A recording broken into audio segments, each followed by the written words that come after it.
Hey everybody, Moo here. I hope you guys had a fantastic weekend. Of course, in the meantime, Boo has been released, so we're going to have to check her out. 5 to 400 coin booster are enabled as always, so we can see her coin earning results, especially since I'll be doing a little trick with her in the gameplay video. Just stay tuned for that. We jumped straight to SL6 for this one because there's no real difference for the skill levels for her.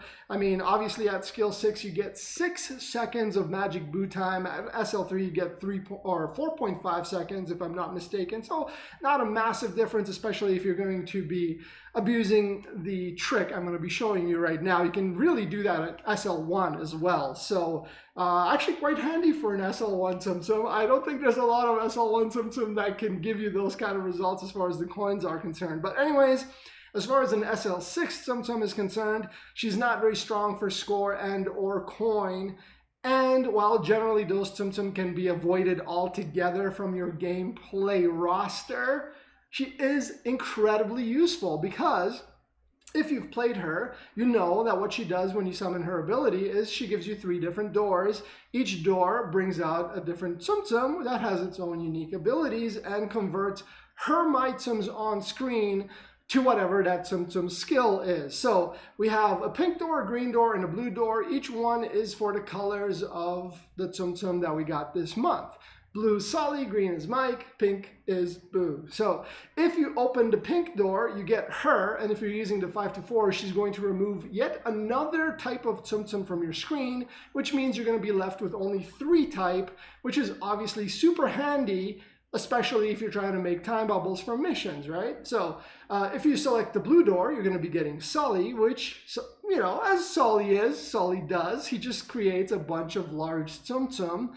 And essentially, the reason that's good, you will see in the upcoming gameplay footage. So the good thing about that is, because her My Tsum get converted into the large Sullys, you can kind of use that in your favor, right? It's not like playing Sully himself, where progressively the more chains you make with the large Sullys, the more you need to charge up his ability. Again, there's no restrictions like that for Boo, so you can probably see where I'm going with that.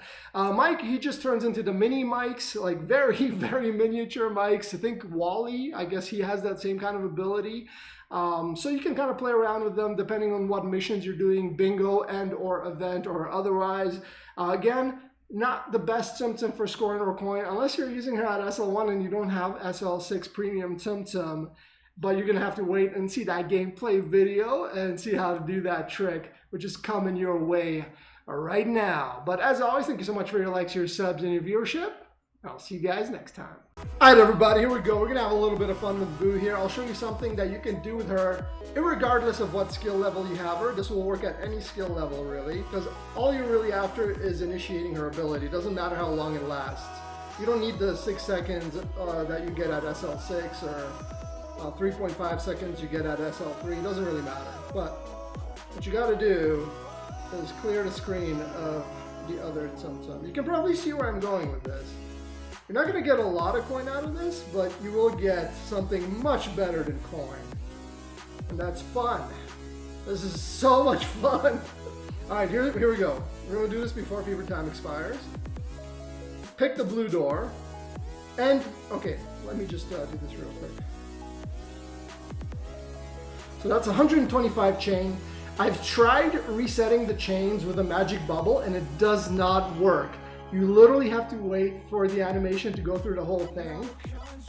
Otherwise, you're going to get like a quarter of the coin that you would get if you let the thing actually go through the entire animation. So I think the reason for that is the game is encoded to handle chains that are like 130, 140. So you have to let it kind of count as it's going through the animation. That's my explanation. I'm not sure if that's actually the case.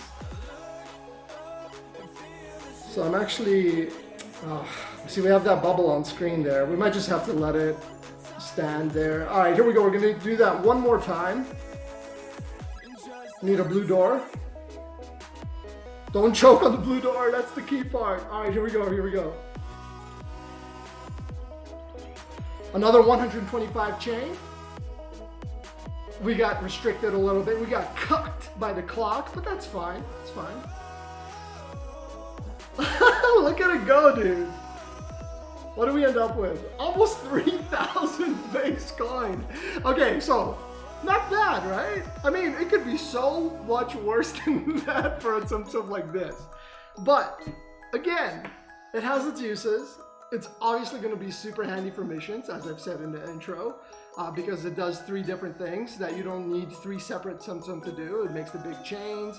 You know, if you pick her door, which is the pink door, she's going to allow you to only have 3 types of Tsum Tsum on screen. For that one, the clock does matter a little bit. So if you have her at SL6, you get 6 seconds of that, which is going to help you make a bunch of time bubbles, of course, all that good stuff. And then the other door is Mike's, where he turns mini mics, which is basically Wally's ability. So very handy for the missions. She's not gonna be like a huge scorer or a big coin earner for you, but hey, you do that 2 125 chains with the coin booster, you end up with 4,300 coin. Score is a little lacking, but the fun factor is obviously there, at least for me. I love doing that stuff. So if you guys have any questions or anything like that about that strategy, or if you can get even more ridiculous coin, leave that in the comment section below. I'd love to read about it and have a good laugh. Other than that, see you guys next time.